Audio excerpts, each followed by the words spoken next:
Hello everyone, welcome back to my YouTube channel. This is your Ate Bella. For today's video, panibagong lulutuin na naman ang ating gagawin. So this is the putok with the cheese.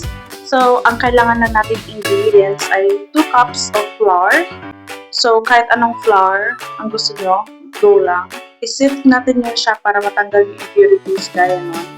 And then 1/2 cup ng white sugar, and then 1 tablespoon ng baking powder, and next is 1/4 teaspoon ng salt, and then twin pack ng tagdi 33 grams na powdered milk. Pwede rin na isang peraso, 33 grams or 2 peraso. So nasa inyo na yan.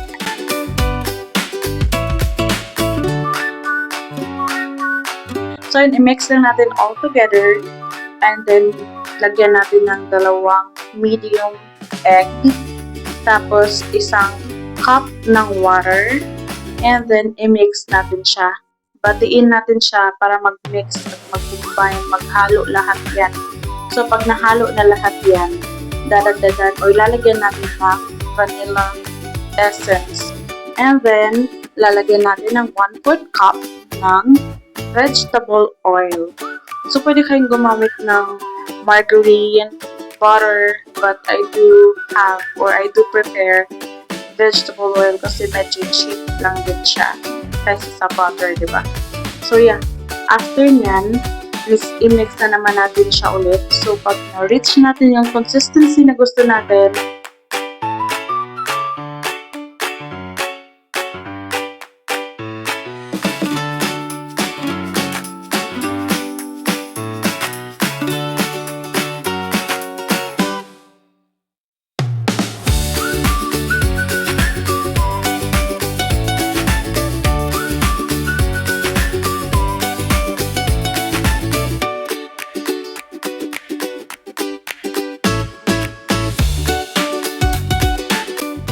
so, pag nakuha nyo na yung tamang consistency na gusto nyo, so, ganyan na kalapot yung gusto ko at yung na-achieve ko.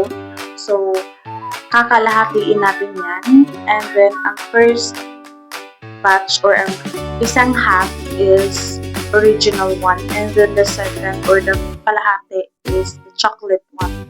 So, since chocolate lover yung anak ko and then yung asawa ko, so yes, maglalagay tayo ng chocolate flavor. So, ginamit ko pala is Dutch na chocolate flavor. Masarap siya. Hindi siya lasang pucho-pucho. At saka, maganda rin yung color niya, yung kinalabasan ng kulay niya. Hindi siya malabnaw or basta yun na yun.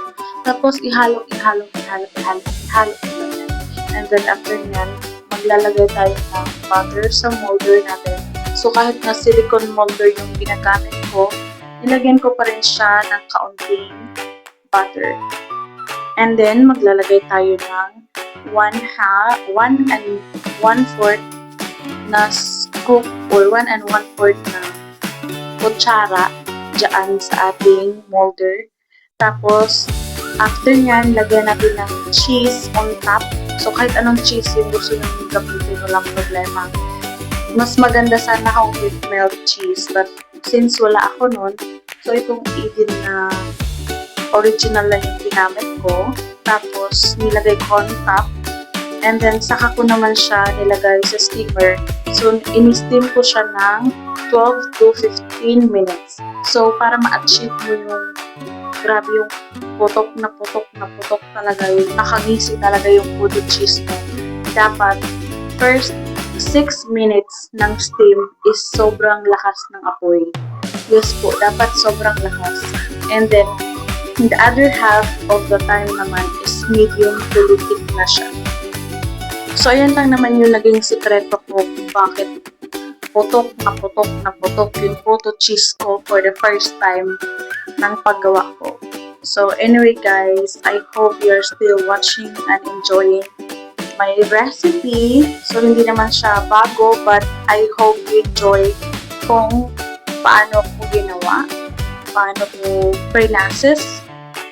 And alam ko sobrang sarap, sobrang sulit ng paggawa ko. Na-addict na tuloy akong gumawa ng buto cheese kasi yun na yung ginagawa kong merienda namin ng anak ko. Kasi nga, mas safe at mas alam ko na paano ko ginawa, paano na-process. So, safe na safe. Kaya lagi akong nagagawa as in like every 4 days akong gumagawa. Kasi yung 24 pieces talaga sa amin is maglalast lang siya ng 2 days. Kasi grabe eh. Yung anak ko lang yung kumakain niya talaga. At saka thankful ako kasi nagugustuhan ng anak ko. So, less na siya sa mga processed food. Kasi ako na halos yung gumagawa or nagpa-process ng kakainin namin. So, ayan guys, tignan nyo naman gaano kaputok yan. Diyos ko, kung sa Bisaya pa, liki kaayo dahil. Grabe kaliki. So, ayan, sobrang putok na putok. So, yun lang yung naging technique ko. And I hope you guys like and share my videos. Thank you so much guys for watching.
So, ayan guys, tignan nyo gano'ng kaganda.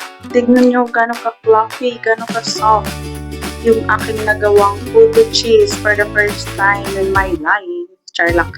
But anyways guys, thank you so much for watching. Have a good day and have a nice and peaceful life, everyone.